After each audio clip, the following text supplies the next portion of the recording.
দীপালি তার স্বামী শুভমের সঙ্গে বাস করে। শুভম শহরের এক নামকরা ব্যবসায়ী, তাই তার কাছে টাকা পয়সার কোনো অভাব নেই। আর অন্যদিকে শুভমের ভাই প্রিয়তম তার বউ ঝুমাকে নিয়ে বাস করে। কিন্তু তারা যেহেতু গরিব, তাই দীপালি কিছুতেই তার ছোট জায়ের সঙ্গে থাকতে চায় না। সেই জন্য একই বাড়িতে আর সংসার ভাগাভাগি হওয়ার পর দীপালি অনেক অনেক টাকা পয়সা ব্যয় করে নিজেদের বাড়িঘরগুলো খুব সুন্দরভাবে তৈরি করে। অন্যদিকে দীপালির গরিব ছোট জা তার স্বামীর সঙ্গে তাদের পুরানো ঘরেই বাস করে। এভাবেই দেখতে দেখতে শীতকাল পড়ে যায়। দীপালি, আজকে আমার দূর সম্পর্কের বোন মৌসুমি ফোন করেছিল। ওর শাশুড়ি মা কিছুদিনের জন্য ঘুরতে গেছে, আর আমার বোন একাও ছোট মেয়েকে সামলাতেও পারছে না। আর তার উপর এত ঠান্ডা পড়েছে, বাড়ির সমস্ত কাজ ওর একা একা করতে খুব কষ্ট হচ্ছে। তাই ও একটু আমাদের বাড়িতে আসবে বলছে। উফ, আমার আর ভালো লাগে না। কোথায় ভেবেছিলাম শীতকালে তোমার সঙ্গে একটু ঘুরে বেড়াবো, তা নয়, এখন তোমার দূর সম্পর্কের বোন আমাদের বাড়িতে এসে উঠবে। শীতকালে অতিথি আসলে কার ভালো লাগে বলো তো?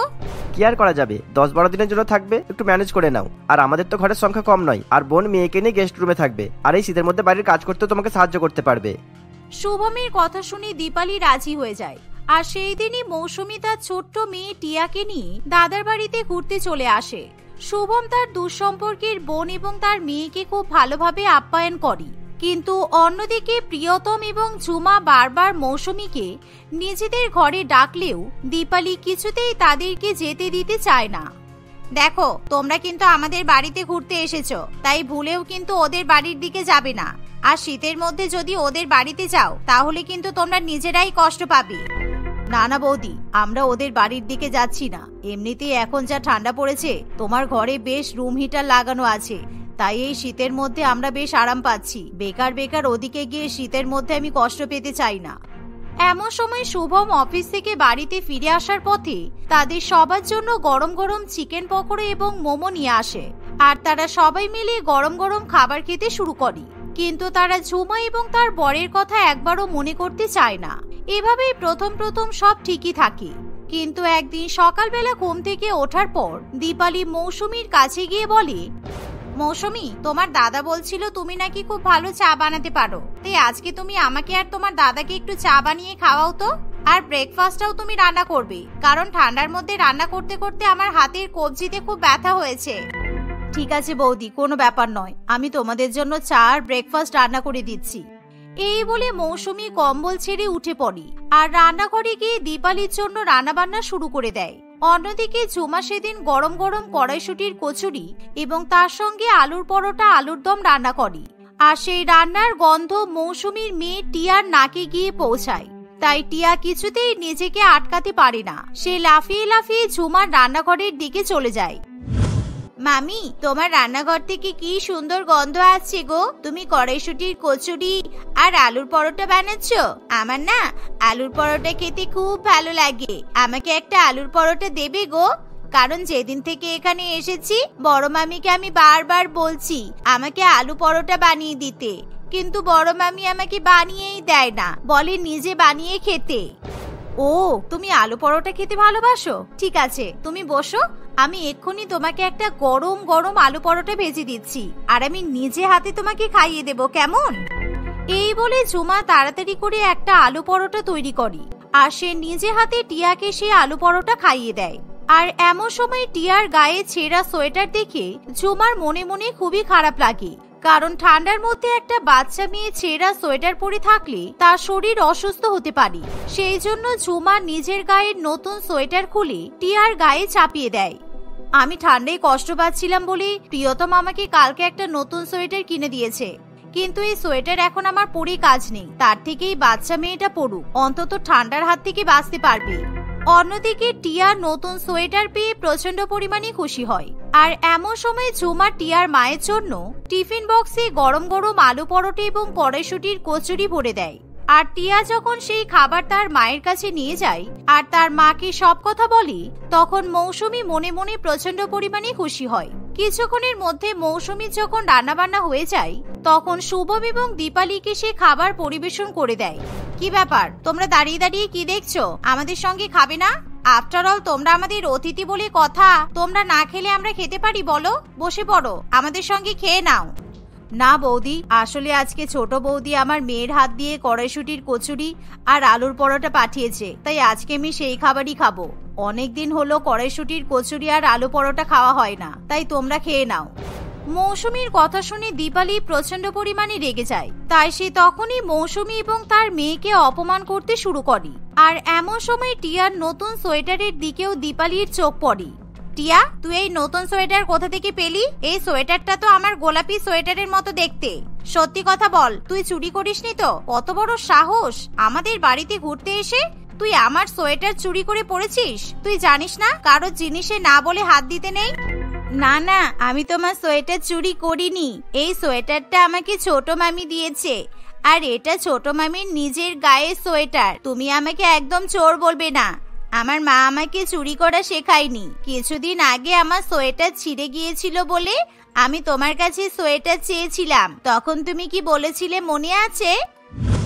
আসলে আজ থেকে কিছুদিন আগে টিয়া তার বড় মামির কাছে একটা সোয়েটার চাই, কিন্তু সেই সময় দীপালি বলে, আমাদের বাড়িতে শীতের মধ্যে ঘুরতে এসেছিস, গায়ে কম্বল চাপা দিয়ে আরাম করে ঘুমাচ্ছিস, গরম জলে স্নান করছিস, রুম হিটারের মধ্যে থাকছিস, আবার নতুন সোয়েটার লাগবে তোর? কেন রে, তোর কোনো সোয়েটারের দরকার নেই।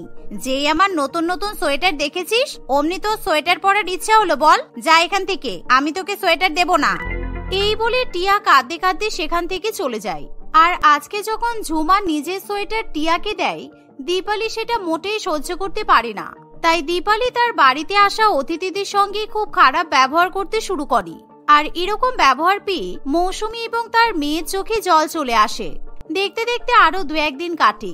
আর একদিন মৌসুমী ঠিক করে সে এবার তার মেয়েকে নিয়ে বাড়িতে ফিরে যাবে। তাই তারা ব্যাগপত্র গোছাতে শুরু করে। কি ব্যাপার, তুমি এত তাড়াতাড়ি ব্যাগ গুছিয়ে নিচ্ছ কেন? বাড়ি চলে যাবে নাকি? হ্যাঁ বড় বৌদি, আসলে 2 দিন পরেই আমার শাশুড়ি মা চলে আসবে, তাই আমি এই 2 দিন ঠিক একা একা ম্যানেজ করে নিতে পারবো। কারণ আমার এখানে আর থাকতে ইচ্ছে করছে না। আমার মেয়েটাও খুব কান্নাকাটি করছে, সুতরাং আমরা এবার বাড়ি চলে যাই, পরে আবার আসবো, কেমন? না না, এখন এভাবে চলে গেলে হবে না, কারণ আজকে আমার বান্ধবী আর বান্ধবীর বর বিদেশ থেকে আমাদের বাড়িতে থাকতে আসছে, সুতরাং ওদের জন্য রান্না বান্না করতে হবে। আর আমি একা হাতে শীতের মধ্যে এত কিছু রান্না করতে পারবো না। পিঠে বানাতে হবে, পায়েস বানাতে হবে, তাই আজকে তুমি থেকে যাও, আমাকে একটু রান্না বান্নার কাছে হেল্প করবে। কিন্তু বৌদি, কোনো কিন্তু নয়। আর হ্যাঁ, একদিকে ব্যাগ গুছিয়েছো ভালোই হয়েছে, কারণ এই ঘরটা তোমাকে এখন ফাঁকা করতে হবে। কারণ আমি আমার বান্ধবী আর বান্ধবীর বরকে এই ঘরেই থাকতে দেব, কারণ এই ঘরে হিটার লাগানো আছে তো। আর তোমরা দেখো, স্টোর রুমে একটা গদি পেতে আমি তোমাদের থাকার জন্য ব্যবস্থা করেছি, তোমরা সেখানেই গিয়ে থাকো। দীপালি এরকম করে বললে মৌসুমীর ভীষণই খারাপ লাগে, কিন্তু দীপালি কিছুতেই মৌসুমীকে বাড়িতে ফিরতে দেয় না। সেই জন্য মৌসুমী তার ব্যাগপত্র নিয়ে এবং মেয়েকে সঙ্গে নিয়ে পাশে স্টোর রুমে চলে যায়। কিন্তু সেই স্টোর রুমে ভীষণ পরিমাণে ড্যাম্প হওয়ায় সেখানে ঠান্ডার পরিমাণ অনেক বেশি হয়, যার ফলে শীতের মধ্যে মৌসুমী এবং তার মেয়ে ঠকঠক করে কাঁপতে শুরু করে। আর কিছুক্ষণের মধ্যেই দীপালি মৌসুমীকে ডাকতে এলে মৌসুমী ঠান্ডার মধ্যে কাঁপতে কাঁপতে রান্নাঘরে চলে যায়। আর সেখানে গিয়ে মৌসুমী গরম গরম পিঠে, পায়েস, পোলাও, মাংস ইত্যাদি রান্না করে। এভাবেই মৌসুমী সেদিন সারাদিন রান্নাবান্না করতে থাকে। আর যখন দীপালির বিদেশি বান্ধবী এবং তার বর দীপালিদের বাড়িতে এসে পৌঁছায়, তখন মৌসুমী সবাইকে খাবার পরিবেশন করে।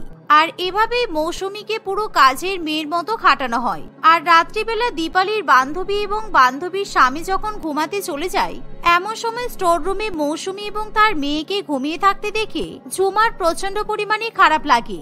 তাই ঝুমা তখনই তাদের কাছে গিয়ে বলে, আমি কবে থেকে দেখছি তোমরা এখানে ঘুরতে এসে অনেক কষ্ট করছো, তোমাদেরকে দেখে আমার খুব খারাপ লাগছে। আমি কোনোদিনও এদিকে আসি না, কারণ দিদি আমার সঙ্গে খুব খারাপ ব্যবহার করে। তবে আজকে তোমাদের কষ্ট দেখে আমি এখানে আসতে বাধ্য হলাম। তোমাদেরকে আর এখানে থাকতে হবে না, তোমরা আমার সঙ্গে চলো, চলো বলছি। এই বলে ঝুমা তখনই মৌসুমী এবং তার মেয়েকে নিজেদের ঘরে নিয়ে যায়। আর প্রিয়তম মৌসুমী এবং তার মেয়েকে দেখে খুবই খুশি হয়। ঝুমা সেই রাত্রেবেলা তখনই মেঝেতে বিছানা পেতে তার বরের সঙ্গে ঘুমিয়ে পড়ে। আর অন্যদিকে মৌসুমী এবং তার মেয়েকে খাটে আরাম করে ঘুমাতে দেয়। আর পরের দিন সকালবেলা ঘুম থেকে উঠে দীপালি যখন মৌসুমীকে ডাকতে যায় তখন সে দেখে যে স্টোর রুম ফাঁকা হয়ে পড়ে আছে। আর সে মৌসুমীকে বারে বারে ডাকাডাকি করলেও কোনো সাড়া শব্দ পায় না। আর কিছুক্ষণ পর সে যখন মৌসুমী এবং টিয়াকে ঝুমাদের ঘর থেকে বাইরে বেরিয়ে আসতে দেখে তখন মৌসুমী একেবারে রেগে আগুন হয়ে যায়। তোমাদের এত বড় সাহস, তুমি এই কদিন তোমার মেয়েকে নিয়ে আমাদের বাড়িতে অতিথি হয়ে থাকলে, আমার বরের টাকাই খেলে, আমার ঘরে ঘুমালে, আর কালকে রাত্রিবেলা তোমাকে স্টোর রুমে ঘুমাতে বলেছি বলে তুমি আমার ছোট জায়ের ঘরে ঘুমাতে চলে গেলে। আমরা স্টোর রুমে ঘুমাতে গিয়েছিলাম, কিন্তু আমার মেয়ের খুব ঠান্ডা লাগছিল। তার উপর কালকে রাতে ওর প্রচন্ড পরিমাণে জ্বর এসেছে, সেই জন্য আমরা ওখানে ঘুমাতে পারিনি। আর তাতে এরকম করে কথা শোনানোর কি আছে বৌদি? তুমি এমন করছো যেন আমি তোমার বাড়ির চাকরানি। চুপ করো, বেশি বড় বড় কথা বলো না। 2 টাকার মুরদ নেই, আবার অতিথি সেবা পাওয়ার ইচ্ছা হয়েছে। যাও আমাদের জন্য চা করে নিয়ে এসো, তারপর দুপুরবেলা রান্না বান্না করবে। আজকে রাত্রিবেলা আমরা সিনেমা দেখতে যাব, তাই ভালো করে তুমি ঘরবাড়ি গুছিয়ে রাখবে, রাত্রিবেলা রান্না করে রাখবে। শোনো বড় বৌদি, আমি কোনো কাজই করতে পারবো না। আমার মা আমাকে এখানে 10 দিনের জন্য আরাম করতে পাঠিয়েছে, আর আমার শাশুড়ি মা বাড়ি নেই বলে আমি এখানে থাকতে এসেছি, তোমার হয়ে বেগার খাটতে আসিনি। তুমি যদি আমাকে ভালো মুখে বলতে তাহলে আমি নিশ্চয়ই সব কাজ করে দিতাম, কিন্তু আমি তোমার আর একটা কাজও করতে পারবো না। আমি ছোট বৌদির বাড়িতে যাচ্ছি, আমি 2 দিন ছোট বৌদির বাড়িতেই থাকবো। এই বলে মৌসুমী তার জামা কাপড় গুছিয়ে তখনই ঝুমার বাড়িতে চলে যায়। আর যার ফলে দীপালি মৌসুমীকে আর 1% খাটাতে পারে না। এমন সময় দীপালি তার বিদেশি বান্ধবী এবং তার বরকে রান্নাবান্না করে খাওয়ায়। আর তারা যেহেতু বিদেশি, তাই তাদের খাওয়া দাওয়ার ক্ষেত্রে অনেক ন্যাক আছে। সেই জন্য তাদের অতিথি সেবা করতে গিয়ে শীতের মধ্যে দীপালির হাত পা একেবারে ব্যথা হয়ে যায়। অন্যদিকে ঝুমা এবং প্রিয়তম মৌসুমী এবং তার মেয়েকে খুব ভালোবাসে। বৌদিকে রান্না করতে হবে না, আজকে আমি আর ছোট বৌদি দুজনে মিলেমিশে রান্না করব। আর কালকে তো আমি এমনিতেই চলে যাব, তাই আজকে আমরা সবাই মিলে মজা করে খাওয়া দাওয়া করব। এই বলে মৌসুমী রান্নাঘরে গিয়ে তার ছোট বৌদির সঙ্গে পাঁঠার মাংসের ঝোল এবং ভাত রান্না করে। আর দুপুরবেলা তারা একসঙ্গে খাওয়া দাওয়া করে। পরের দিন সকালবেলা মৌসুমী তার মেয়েকে নিয়ে নিজের শ্বশুর বাড়িতে ফিরে যায়। আর তারপর থেকে মৌসুমী যখনই ঘুরতে যেতে ইচ্ছা হয় সে ঝুমা এবং প্রিয়তমের বাড়িতে ঘুরতে যায়, কিন্তু সে একবারও শুভম এবং দীপালির বাড়ির দিকে তাকাতে চায় না। যার ফলে দীপালি এখন নিজের ভুল বুঝতে পারে, তাই দীপালি মৌসুমীর কাছে ক্ষমা চেয়ে নেয়। আর মৌসুমী দীপালিকে ক্ষমা করে দিলেও মৌসুমী কখনো দীপালির বাড়িতে যায় না। নতুন বৌমা, ও নতুন বৌমা, 7টা বেজে গেছে, তাড়াতাড়ি উঠে পড়ো। তুমি এই বাড়ির নতুন বউ, এত বেলা পর্যন্ত ঘুমালে চলবে না, তাড়াতাড়ি ওঠো। এ কি, দরজা তো খোলাই আছে। নতুন বৌমা কি তাহলে উঠে পড়েছে? কিরে নিখিল, তুই একা একা শুয়ে আছিস? তোর বউ কোথায়? আমি জানি না মা, আমি তো ঘুমাচ্ছিলাম। আর তাছাড়া কেন, আমার বউ আবার কোথায় যাবে? বাড়িতেই কোথাও আছে হয়তো, ওয়াশরুমে গেছে কিনা একবার দেখো, কিংবা রান্নাঘরে আছে কিনা।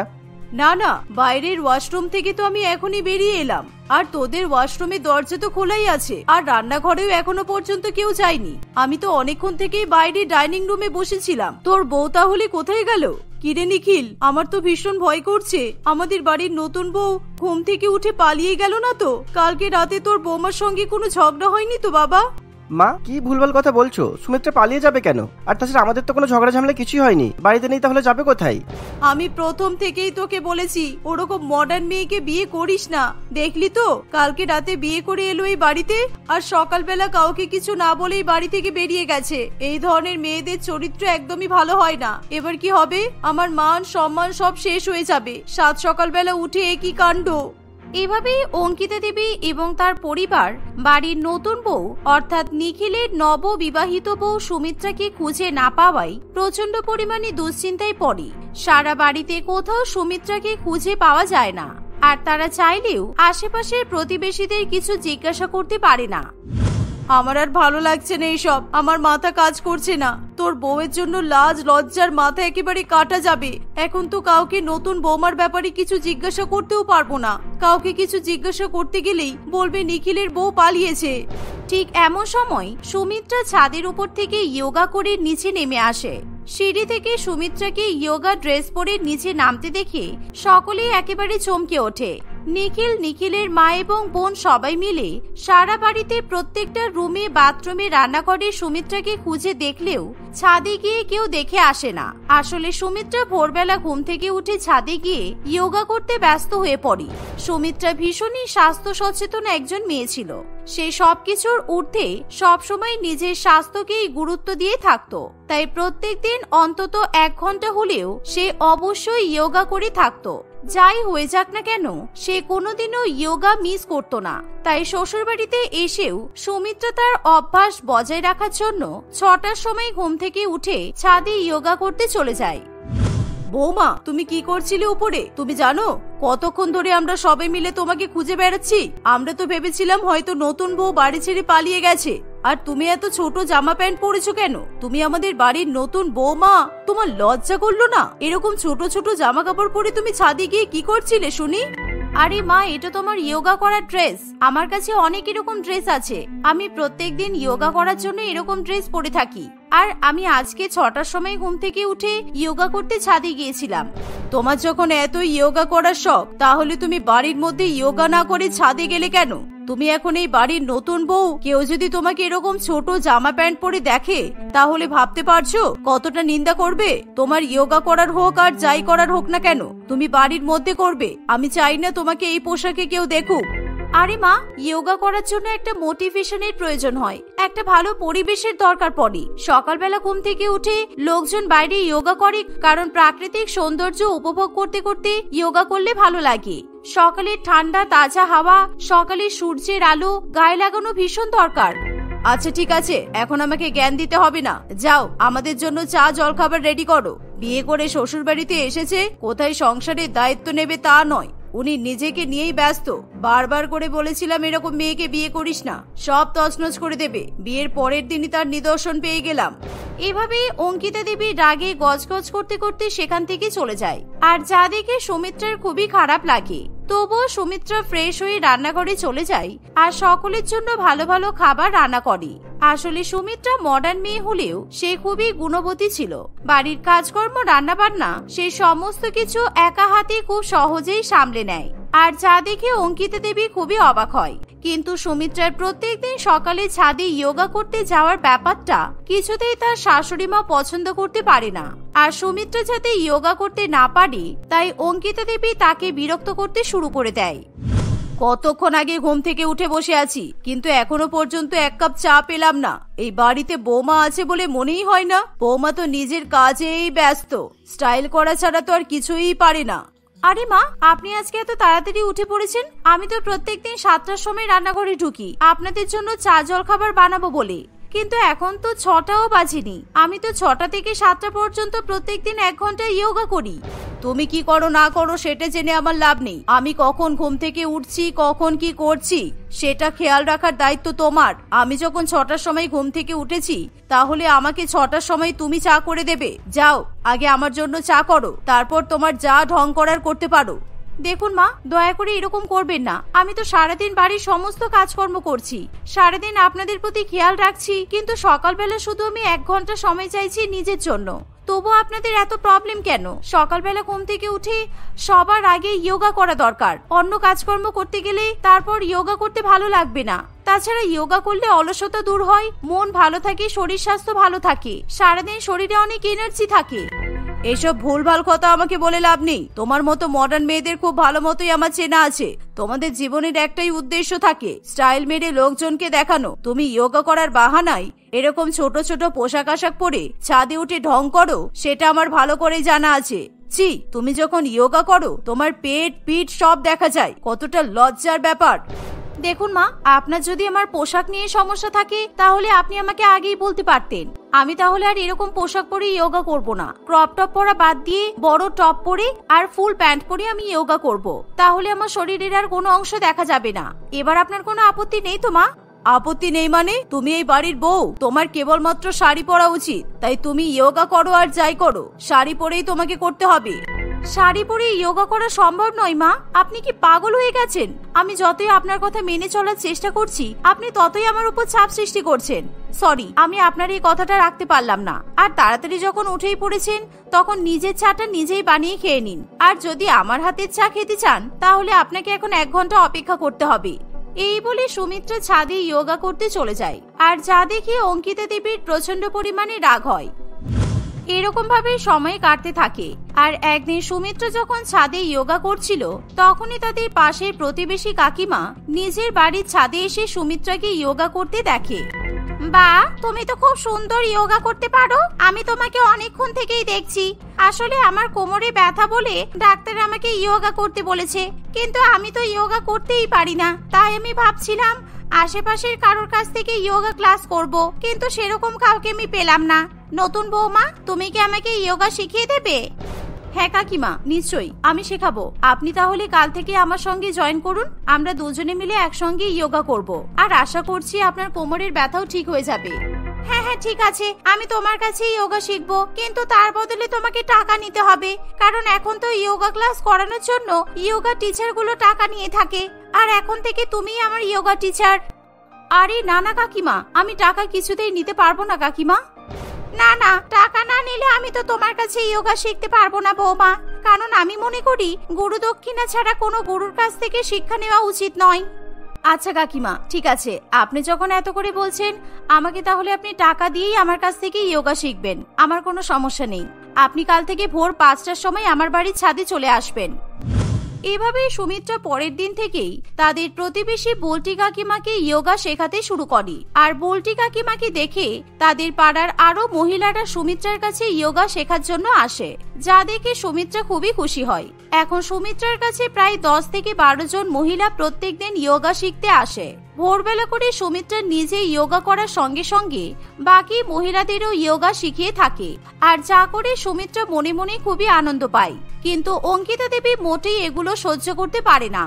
কিরে নিখিল, কেমন বউ বাড়িতে তুলে এনেছিস? এটা বাড়ি নাকি অন্য কিছু? পাড়ার মহিলাদের নিয়ে তোর বউ কি শুরু করেছে? প্রত্যেকদিন যেন আমার বাড়িতে রঙ্গলীলা চলছে।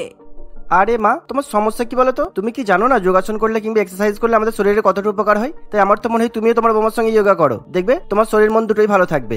আর দিন দিন তোমার মেজাজটা যা খিটখিটে হয়ে গেছে, আমার তো মনে হয় যোগাসন করলে তোমার মাথাও একটু শান্ত হবে। তুই ভাবলি কি করে তোর বউয়ের রঙে আমি রঙে যাব? এখন তোর বউকে দেখে আমাকে শিখতে হবে যে আমাকে কি করতে হবে কি করতে হবে না? এই তো বুড়ি হয়ে গেলাম, এতগুলো বছর ধরে জীবন কাটালাম, এখনো পর্যন্ত কোনোদিনও যোগা করার প্রয়োজন পড়েনি। কারণ আমার হাড়ে এখনো পর্যন্ত শক্তি আছে, জোর আছে, তাই আমার যোগা করার কোনো দরকার নেই। এভাবেই 2-1 দিন কাটে। আর একদিন সকালবেলা হঠাৎ করেই অঙ্কিতা দেবীর পায়ে প্রচন্ড পরিমাণে ব্যথা শুরু হয়, এমনকি সে ঠিক মতো হাঁটতে পর্যন্ত পারে না। আমার পায়ে প্রচন্ড ব্যথা করছে, কে কোথায় আছো একবার এদিকে এসো, আমি হাঁটতে পারছি না। বৌমা, আরে ও বৌমা, তাড়াতাড়ি একবার এদিকে এসো। কিন্তু সুমিত্রা তখন পাড়ার মহিলাদের যোগা শেখাতেই ব্যস্ত ছিল। তাই মায়ের চিৎকার চেঁচামেচির আওয়াজ শুনে নিখিল এবং নন্দিনী 2 ভাই বোনে সেখানে ছুটে আসে। কি হয়েছে মা, তুমি চিৎকার করছো কেন? তোমার বৌমা তো এখন ছাদে পাড়ার মহিলাদেরকে নিয়ে ঢং করছে, কি হয়েছে আমাদেরকে বলো।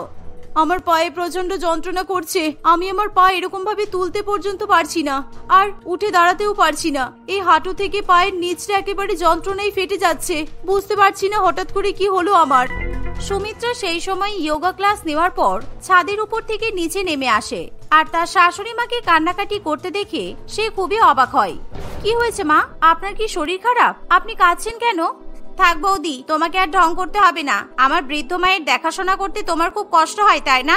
আমার মায়ের পায়ে ব্যথা করছে, মা কতক্ষণ থেকে তোমাকে ডাক দিচ্ছে, কিন্তু তুমি তো নিজের কাজেই ব্যস্ত। তুমি জীবনে যোগা ছাড়া আর অন্য কোনো জিনিস ভাবতেই পারো না বলো? মা চলো, তোমাকে এখন ডাক্তারের কাছে নিয়ে যেতে হবে। এই বলে নিখিল এবং নন্দিনী 2 ভাই বোন মিলে অঙ্কিতা দেবীকে ডাক্তারের কাছে নিয়ে যায়। আর ডাক্তার অঙ্কিতা দেবীর চিকিৎসা করে তাকে কোনো রকমের ওষুধ দেয় না, বরং তাকে যোগা করার পরামর্শ দেয়। আর দিনে অন্তত 30 মিনিট হাঁটতে বলে। ডাক্তারবাবু খুব ভালো মতো অঙ্কিতা দেবীকে বুঝিয়ে দেয় আমাদের জীবনে যোগা করার উপকারিতা কতটা। তাই অঙ্কিতা দেবী যখন বাড়িতে ফিরে আসে, সে কোন মুখে তার বৌমার সঙ্গে কথা বলবে কিছুই বুঝে উঠতে পারে না। কি হলো মা, আপনি কিছু বলছেন না কেন? ডাক্তারবাবু কি বলেছেন? আপনার পায়ে কি হয়েছে বলুন। আসলে বৌদি, মা তোমার সঙ্গে লজ্জায় কথা বলতে পারছে না, ডাক্তারবাবু মাকে প্রত্যেকদিন যোগা করতে বলেছে। ডাক্তারবাবু বলেছে যোগা করলেই পায়ের ব্যথা, হাঁটুর ব্যথা সব ঠিক হয়ে যাবে। তাই এবার থেকে প্রত্যেকদিন আমি আর মা দুজনেই তোমার কাছ থেকে যোগা শিখবো। বৌদি, তুমি আমাদের কি যোগা শেখাবে তো? এই শুনে সুমিত্রা প্রচন্ড পরিমাণে খুশি হয়। আর পরের দিন থেকেই সুমিত্রা তার ননদ এবং শাশুড়ি মা সহ পাড়ার অন্যান্য মহিলাদেরকে নিয়ে যোগা শেখানো শুরু করে। এমনকি এখন সন্ধ্যাবেলাতেও সুমিত্রা যোগা ক্লাস নিয়ে থাকে। আর এভাবেই কয়েকদিনের মধ্যেই অঙ্কিতা দেবী তার শরীরে পরিবর্তন দেখতে পায়। এমনকি তার পায়ে আর কোনো ব্যথা থাকে না। তাই অঙ্কিতা দেবী নিজের ভুলের জন্য তার বৌমার কাছে ক্ষমা চেয়ে নেয়।